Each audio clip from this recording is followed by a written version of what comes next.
Hi, Dana Abercrombie, The Coalition. My question is for Luke and Jermaine.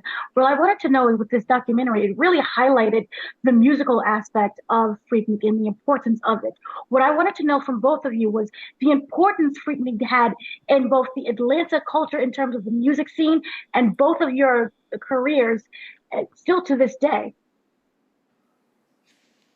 Well, I mean, just like you say, the music meant so much to the actual documentary and the actual building of the Freaknik. I mean, when you think about Atlanta right now today, you think of it as Black Hollywood, the mecca of entertainment, something that JD spearheaded when it came to the music part of it, and when you really get deeper into it, just like you say, when you get, a lot of people thought it was just about, having a wild party, but the music drove everything. I mean, outside of those young folks, from the young folks who pretty much started the event, they started the event, it became something different. The music then got involved, the partying, the dancing, and before you know it, it became, just like you say, the wildest party that was never told.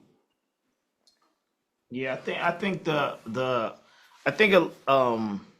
in doing these interviews, I've learned just in the last hour or two how much information people don't know about the South and how much information has not been shared or spread for people to know about the South. So when you talk about like New Orleans, right?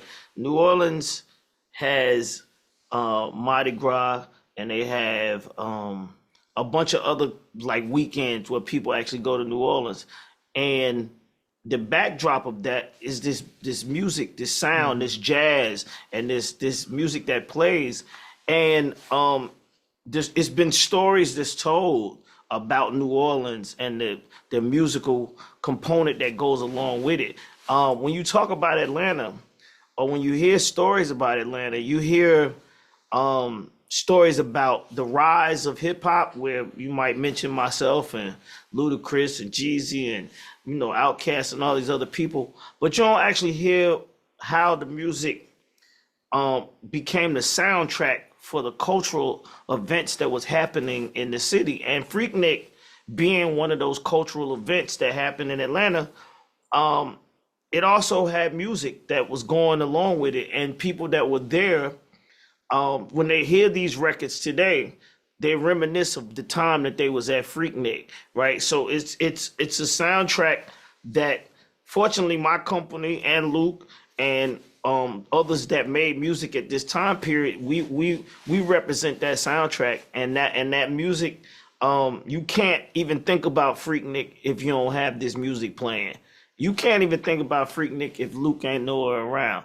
That's just how synonymous the music and the events go with each other, as far as I'm concerned. Yeah, you looked at the dress, even looking at when you look at the documentary, and when people try to recreate it right now, the dress is Daisy Dukes, and you have a song. Look at them girls with Daisy Dukes on. You have what you saw in the documentary when Too Short said it wasn't twerking, it was booty shaking. That was the music driving. That's what they saw on one of my videos.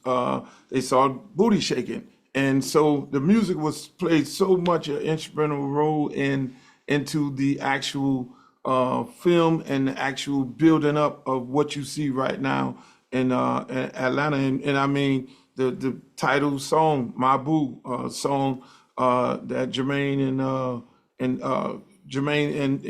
Lil Jon produced. I mean, that was like the classic song. The girls sung that song while they were dancing in the streets Yeah. and things like that. So the music is a very important aspect of this whole doc and the whole scene. Thank you.